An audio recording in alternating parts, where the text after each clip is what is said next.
So it's clear that you can have quite a successful career in cybersecurity and be autistic. But when I look at the leadership dynamics of the leaders in my team who are autistic, it's definitely true that they lead in a different way, but it can be far more impactful than some of the other ways that are led. And I think one of the things that's really important to understand is that if we can change the environment, we really turn it from, disability, because we've actually hampered people, to an enabler. And certainly when I look at it'd be very interesting to measure in technology, just how much higher the neurodiversity is than the broader population.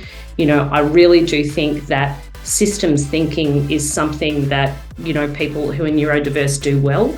And certainly they're drawn to technology roles. So, it seems to be much more prevalent from the people that I work with, and certainly a lot of the people I know that are friends are also neurodiverse in some way, and they're all very successful people in technology. So look, I think if you are not building a working environment where you are making it very easy for neurodiverse people to be successful, you're missing out on something like 20 to 30% of the talent pool.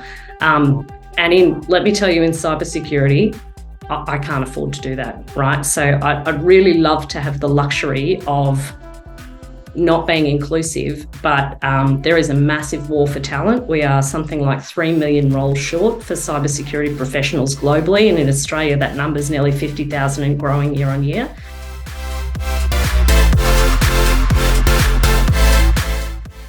So you have to be very deliberate in how you approach this.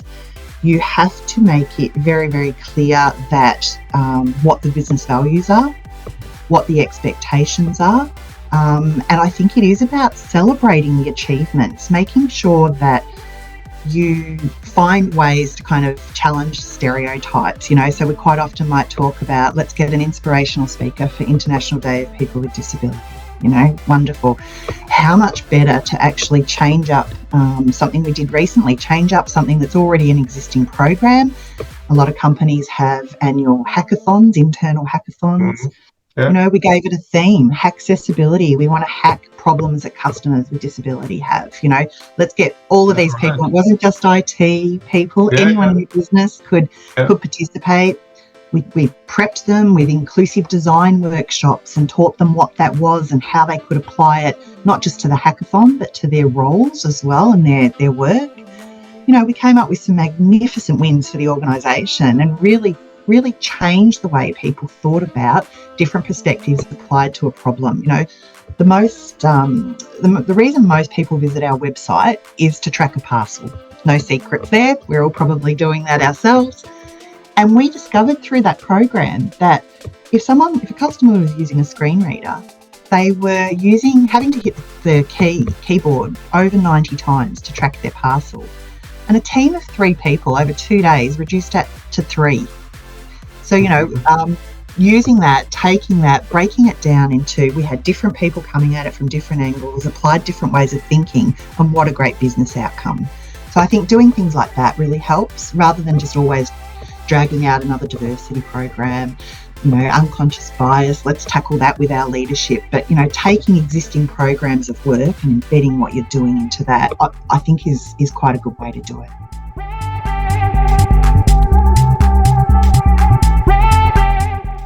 In our business, because we operate as a big mammoth startup from the inside, so we have a big writing culture.